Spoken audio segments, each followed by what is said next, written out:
السلام عليكم خواتاتي، كي راكم؟ ان شاء الله تكونوا بخير في صحه جيده يا رب. اليوم جيت غادي نشارك معكم هذه الوصفه تاع مشقق تاع الليمون، وصفه شابه وبرخف ديريها. غادي نخليكم على الفيديو فرجه ممتعه. دروك غادي نشارك معكم وصفه تاع المشقق تاع الليمون. شنو ندير فيه هنايا؟ عندي 4 حبات بيض. بسم الله.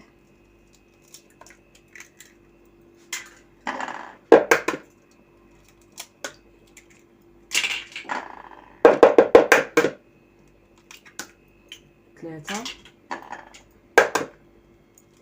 4. نزيد عليه كاس الا ربع سكر، كاس الا ربع سكر نورمال. وما ننسوش القرصه تاع الملح، القرصه تاع الملح نديروها في كاع الكاطويات ماشي غير هذا. ونخلط غايب الباتور حتى نحس باللي السكر داب نحبس. هنا نزيد كاس الا ربع تاع زيت، كاس الا ربع تاع زيت. نقعد نزيد فيه بشويه.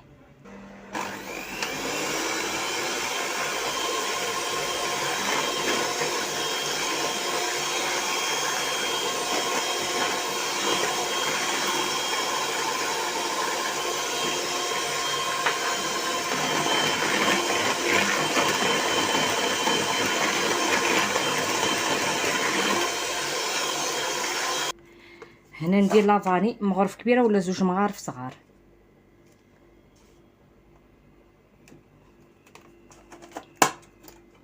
ونجيب عصير تاع الليمون. عصرت هنايا، انا عصرت 2 حبات ليم وصفيتهم. دوك نقول لكم شحال غادي ندير. 1 2 3 4 5 6 مغارف درت. ونخلط. وهنايا نزيد، انا نصفيها كاس مايزينا، نغربلها انا الشيرات.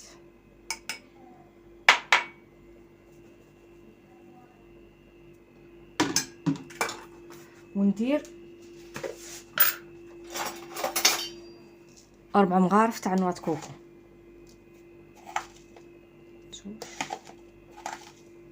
3 يجي شباب الشيرات هذا غير سيوه. ونخلطو.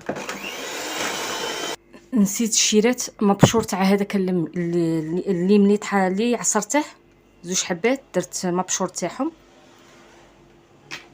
ونخلط. غادي ندير 2 كيسان فرينه ونشوف. شيرات غير 2 كيسان فرينه. كاس الاول، كاس الزاوج، نوجد الثالث غير نوجده. ونزيد 2 باكي تاع لا لوفيور ففاره. انا تاني نغربلها هذه.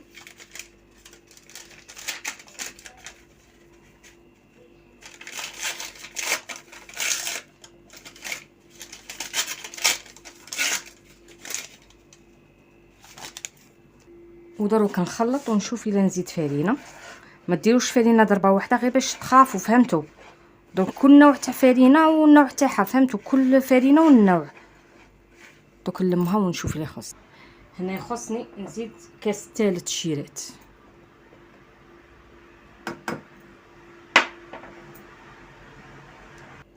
هنا غادي نزيد كاس الرابع الشيرات.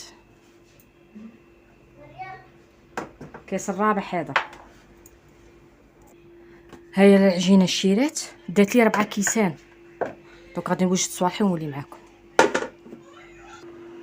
هنا دروك الشيرات شوفوا غادي نوزن الحبه نديرها 30 غرام.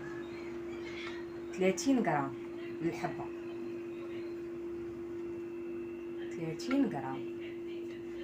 هيا نديرها هكا نكورها كما راكم تشوفوا. وهنا راني دايره السكر كلاصي كما راكم تشوفوا. هنا راني حاله لي كيسات. الرمده غايه في السكر كلاصي، خاص يترمد غايه. راكم تشوفوا خاص غايه يترمد فوق الزياده، ماشي من بعد تقولوا السكر كلاصي كاع راح لي. خاص يترمد غايه هكا. ونحطو هنا. نعاود هذه الطريقه كاع ومن بعد نطيبه ومن بعد نوريه لكم. وهاولا انا وجدته. نتمنى الوصفه تاع اليوم عجبتكم. ما تنسوش ديروا الجيم وابوني والبارطاج. مع السلامه في فيديو جديد ان شاء الله. مع السلامه.